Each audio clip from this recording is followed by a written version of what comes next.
name is China Campagnolo. And I'm Kevin Geis. And this is an HKTV special report coming to you from the beautiful city of Atlanta, Georgia.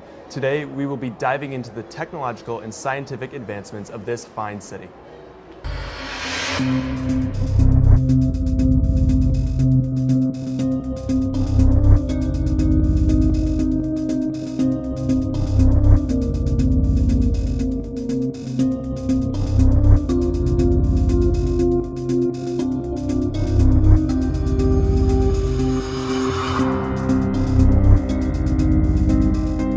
The College Football Hall of Fame, one of Atlanta's newest attractions, offers a multitude of scientific technology to boast about. The College Football Hall of Fame is everything one would expect, but it also is a highly advanced interactive experience. Mike Bilbo, VP of Content and Production, gives insight into the science of the building. There's three distinct layers to the building. The first floor is the quad and the field, and those are really our big gathering spaces. So while you come in and you see the helmet wall and people really enjoy that, and it's a gathering space here in the quad. The second floor is a lot of the fun and interactivity.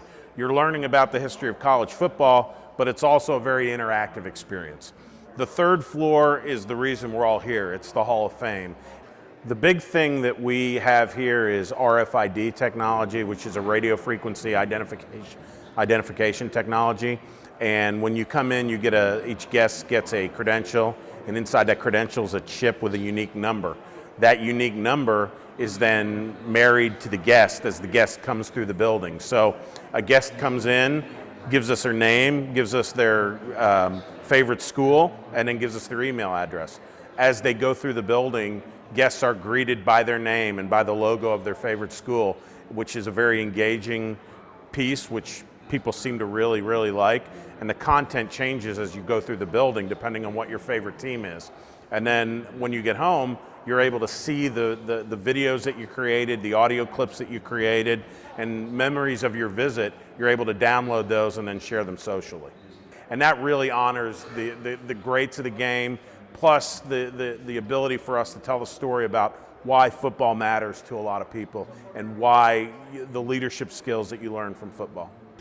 The College Football Hall of Fame is filled with modern technology to give visitors a more interactive and first-hand experience while still including all of the entertainment of one of America's greatest sports. We wanted to make an experience that was different than any other Hall of Fames. You know, you say the word Hall of Fames, and a lot of what comes to people's mind is a dusty old museum with busts and statues, and we wanted something that was different than that. So what the technology enables us to do is people engage with the building engages with them, and then with some of the technology we're able to take stuff and extend your visit. So the visit's not just the time you're in the building within the four walls, the visit's also when you get home and download your content and when you share it with your friends. The College Football Hall of Fame is the beginning of a new era for Hall of Fames everywhere. Now we will head to Centennial Olympic Park to learn more about the extensive science behind it. The engineers spearheaded the design to be an eco-friendly hub in the center of bustling Atlanta. We have 6 towers in the park, and we call them the Hermes Towers. And we built them. The park was actually the Olympic Festival. And these pillars welcomed people from all over the world into the Olympic Festival. And nowadays they welcome people from all over the world into Centennial Olympic Park because we like to think of the park as a gathering place. And they lead people to our Fountain Plaza, and you'll see a circle of rings around the Fountain Plaza. Those represent the nations and the cities that hosted the Summer Olympics, from the implementation of the modern games, which started again in 1896, to the Centennial Olympic Games here in Atlanta in 1996. Keeping the history of the Olympics in mind, there were certain improvements that needed to be made in order to make the park what it is today. An engineer for the park gives us insight into the advancements made in 1996. When we were going for the bid for the Olympics, thought this place is in dire need of help.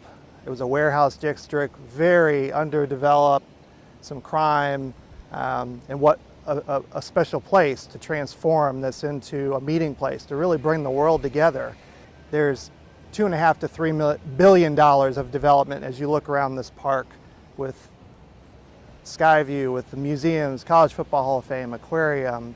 It's a very special place. So we have millions of people that are passing through this beautiful park.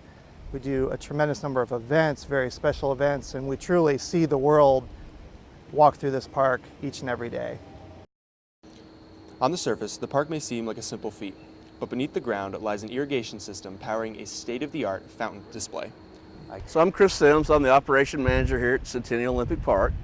This is our Olympic ring fountain behind me.